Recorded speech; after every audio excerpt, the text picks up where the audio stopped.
Vamos lá.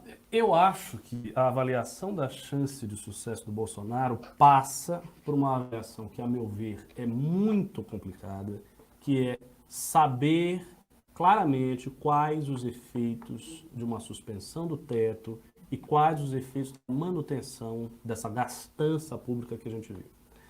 Isso eu digo que é complicado porque a resposta liberal simples e óbvia é dizer, olha, vai acontecer uma tragédia econômica, o Brasil vai falir, né, a gente vai ter todos os índices estourados e daí o Bolsonaro não vai conseguir suportar essa bucha e em 2021 a gente vai ver a crise, provavelmente ele será impeachment ou não será reeleito. Essa é uma resposta bem redonda, porque ela assim estabelece uma relação causal muito clara entre você fazer certas coisas na economia e você ter um reflexo na vida pessoal das pessoas. Eu não sei se é tão simples assim. Eu já falei várias vezes que eu sou ignorante em economia, não conheço economia. Mas às vezes as fórmulas e os arrazoados simplesmente não se dão. Então você pode ter, vai acontecer uma crise, mas essa crise pode ser empurrada.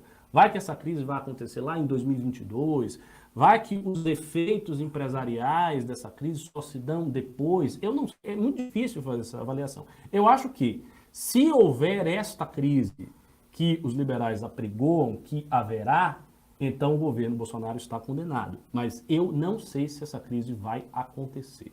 O segundo ponto que eu queria trazer aqui é o seguinte: esse problema do Nordeste, São Paulo, é uma coisa quase arquetípica na política brasileira. A gente viu isso acontecer com o Lula, de certa maneira. O Lula se tornou um pai dos pobres no Nordeste, via auxílios também, né? Ele ampliou imensamente os programas de transferência de renda, que já vinham do governo Fernando Henrique, e o Bolsonaro ampliou muito mais esses programas a partir da pandemia. Então, o que nós estamos vendo é uma crescente transferência de renda para a população mais pobre, via auxílio, Bolsa Família, Bolsa Escola, etc, etc. Qual é o problema estrutural que isso gera? O voto de uma região inteira, como o Nordeste, ou de partes mais pobres da região Sudeste, Sul e da região Norte, é muito voto. Então a gente está falando aí de dezenas de milhões de... Acho que caiu aqui. Não, tá aí, tá aí. Dezenas de milhões de famílias diretamente beneficiadas por isso. E é muito difícil na democracia que a gente tem, em que uma pessoa é um voto, a gente desprezar o potencial eleitoral disso. Nós vemos que hoje existem políticos, vozes, né, no âmbito político, que são defensores acerbos do auxílio emergencial, justamente porque é um potencial muito grande. O povo quer receber esse dinheiro. O povo vai votar em quem está lhe dando esse dinheiro. E os políticos sabem disso. Então a gente está falando de 40 milhões de votos, de 50 milhões de votos, de um negócio que decide eleição. Isso decide eleição. Então qual é o problema estrutural? O problema é que você tem um estímulo tal que todo governante que esteja no lugar do Bolsonaro no futuro vai querer fazer a mesma coisa. Por que ele vai querer fazer a mesma coisa? Porque o problema do Nordeste não foi resolvido. Então você tem uma região que é aqui, nesse estado, muito desenvolvida economicamente, que é violentamente tributária, que sustenta a economia do país, junto com a produção de soja, enfim, a exportação agropecuária que a gente tem. Então a gente tem isto e uma região muito pobre, que precisa receber esse auxílio, que o povo quer receber esse auxílio, que vai votar em quem dá esse auxílio. Então, esse problema aqui, claro, Bolsonaro é um cínico, ele não está preocupado com isso. O interesse dele é, eu quero ser popular, eu quero vencer a eleição. Bom, do jeito que for, ele vai. Mas eu digo, até se houvesse outro governante no lugar dele, um pouco mais consciencioso, ele seria tentado por essa opção, que é uma opção que está à mão do cara. Então, enquanto isso não for resolvido, eu acho que nós vamos ter grandes riscos de cair na mão de demagogos futuros, que vão fazer a mesma coisa. Sim, é quase inevitável, né? Quase inevitável, porque é muito voto. Ian Garcês, tua vez. Mas tem uma restrição, existe um limite para isso. Veja,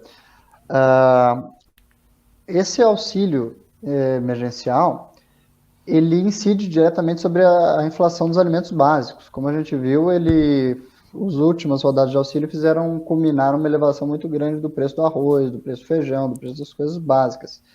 Sim, verdade. E a dívida pública já é bastante alta. Se o período de vacinação se alonga, se a crise econômica se alonga e se torna ela própria uma razão para a continuidade do auxílio, nós podemos talvez ter um cenário no qual o auxílio se estenda por mais do que apenas uma rodada, no qual o auxílio talvez se estenda até o final deste mandato. Eu não descarto que um Congresso voltado ao Nordeste, um Congresso voltado a um presidente que perde cada vez mais suas bases na classe média e tente se encontrar num novo eleitorado que antigamente pertencia ao PT, não tome decisões economicamente muito arriscadas e busque construir uma forma antiga de fazer política de uma forma nova, ou seja, talvez realmente criar uma base política estruturada em cima desse auxílio. E aí você tem um risco de que o teto precisa ser levantado não apenas uma vez, como o mercado espera, mas 2, 3, 4, 5, e que isso acompanhe uma gradual avanço da inflação sobre os mais pobres, um processo retornando ao Brasil de venezuelização.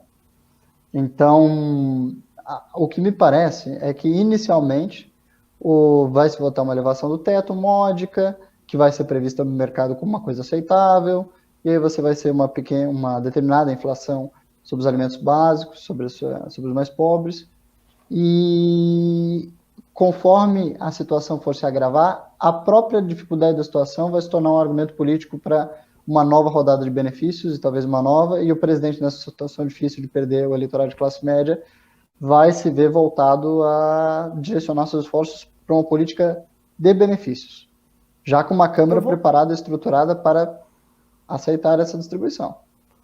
Eu vou complementar isso que vocês estão falando, que assim, o Ian trouxe um elemento interessante, que é todos estão em busca agora desse eleitorado do Nordeste, e quando digo Nordeste também eu falo periferias de centros urbanos, região norte, em certa medida, das pessoas mais pobres. Porque vamos lembrar que na última eleição os grandes centros urbanos do Nordeste votaram no Bolsonaro bem. Ele ganhou em muitas capitais do Nordeste e muitas cidades bem desenvolvidas. Por exemplo, Imperatriz do Maranhão, se não me engano, se ele não ganhou, ele foi muito bem. Ele foi muito bem naquela região de Caruaru, ali em Pernambuco. Se eu não me engano, ele ganhou em Vitória da Conquista. E várias cidades como Recife, ele teve votações importantes. O que acontece? O Bolsonaro está indo nisso, está todo mundo indo atrás desse eleitorado, e a gente olha, todo mundo só fala desse eleitorado. O Huck só fala desse eleitorado. O Maia, quando queria falar do povo, e vem com aquelas coisas de Tabata, fala desse eleitorado. O eleitorado da classe média, por conta do processo que levou o Bolsonaro ao poder, parece que ele virou meio tóxico. E não só ele virou tóxico, como ele não tem alternativa de poder. Dá uma olhada no seguinte, não há ninguém que possa substituir o Bolsonaro para esse eleitor. O Dória é queimado nesse eleitor. O Moro ganha do Bolsonaro no segundo turno, tem um bom desempenho contra o Bolsonaro lá, mas não vai ser candidato, não anda. E essa classe média simplesmente não está criando alternativa, os partidos não estão dispostos a dar a ela uma alternativa, e parece que ela vai perder por WO. Lembrando que foi essa mesma classe média que fez oposição ao petismo por tantos anos. Tem algo que é muito louco. No momento que essa classe média chega ao poder, tal, acontece tudo o que aconteceu, tá agora o Bolsonaro, que era o cara dela, botando o Arthur Lira lá, cuidando de auxílio emergencial e tratando de botar o Paulo Guedes, que era o cara que representava a visão econômica dessa gente, para taxar ela, seja no PIX, seja com o CPMF, para sustentar essas políticas, ora desenvolvimentistas e ora essas políticas de assistencialismo. Né? Assim, para o eleitorado antigo do Bolsonaro é o fim da picada. E lembrando que o Bolsonaro acredita, essa é a minha tese, que ele vai sustentar uma parte importante desse eleitorado via polêmicas e via brigas. Ele quer fazer isso, explicitamente. Eles querem migrar para as pautas. Eu conversei com o bolsonarista. Eu tive uma viagem, eu conversei com o bolsonarista. Uma das coisas que ele disse, ele foi muito sincero, não estava me enganando. Ele disse a gente precisa voltar para essas pautas. E não o interesse dele era curioso. Ele era bem pragmático, então ele via a coisa não como a missão do Bolsonaro, temos que ir para essas pautas, essa coisa. Não! Ele achava que era um meio de manter alguma coesão de alguma base de apoio do governo. Então eles querem fazer. Eles precisam desesperadamente. Então, por exemplo, esse negócio da vacina.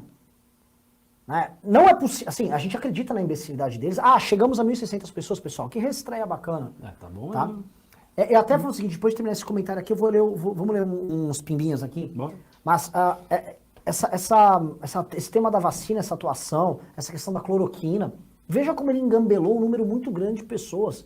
A gente está falando no Brasil que tem uns 25 a 30% dos brasileiros que são, vamos dizer, desconfiados da vacinação, que acreditam em teorias conspiratórias que vão isso, que acreditam em teorias, vamos dizer assim, exóticas no tratamento do Covid-19. A gente está falando até agora em cloroquina. O presidente da República apostou agora em janeiro num tratamento que ele chama de tratamento precoce à base da ivermectina e da cloroquina. Ele estava agora fazendo isso. Não foi assim, parece que a gente está há 10 anos vivendo Covid. Foi agora, no começo desse mês.